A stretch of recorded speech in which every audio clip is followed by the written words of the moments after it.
Shalom. This week's Sedra is Sedra's Korach. What are the internal factors that draw people to sin? Some of the many possible factors are desire, greed, and of course, the need for honor. It's a person's instinctual desire to gain other people's admiration that causes so much folly. And Moshe spoke to Korach and all his company this week, saying, "Come morning, God will make known who is God's and who is sacred by granting direct access. The one whom God has chosen will be granted access. Do this, you, Korach, and all your band, take fire pans, and tomorrow put fire in them, and lay incense on them before God. Then, the candidate whom God chooses, he shall be the sacred one. You have gone too far, sons of Levi." Now, in his commentary to this pasuk, Rashi wrote, "It's an important command that I have given you, the sons of Levi." But were Korach and his followers not fools, Rashi asks? Although Moshe sternly warned them not to participate in the offerings, they nevertheless joined in. Korach and his followers were responsible for their choice. As it's written in the Torah, the senses of these sinners acted against their souls. Rashi continued, and he said, "But Korach, who certainly was a smart man, what reason did he have to commit this foolish mistake?" Rashi answers that Korach's advanced intellect misled him. He saw by prophetic vision a line of great men descending from him, amongst them the prophet Shmuel, who was equal in importance to Moshe and Aaron together. Korach thought, "On his account, I shall escape punishment."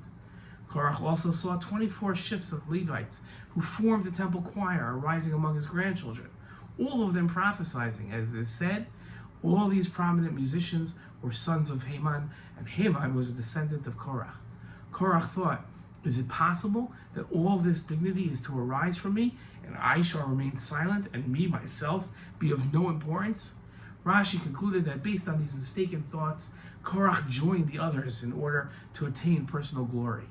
Korach focused on the reward he heard from Moshe, that all of them would perish, but one would escape. He whom the Lord will choose will be sacred.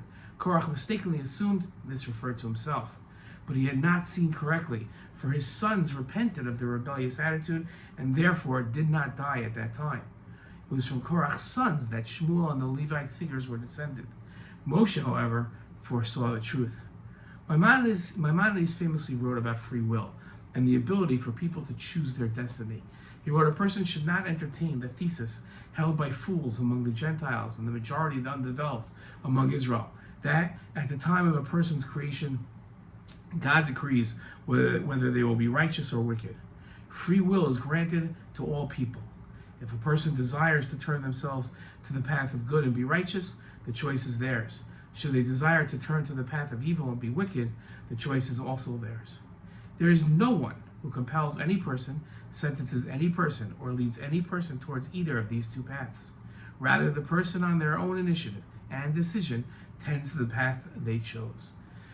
For all that drew Korach to sin, including his need for honor and other people's admiration, ultimately the choice was his whether or not to make the right or wrong choice and join the offerings to prove who the truly sacred and chosen people were. Korach made the wrong choice, and the consequences were disastrous for him. But a horrible, but such an important lesson for us to learn. Shabbat Shalom.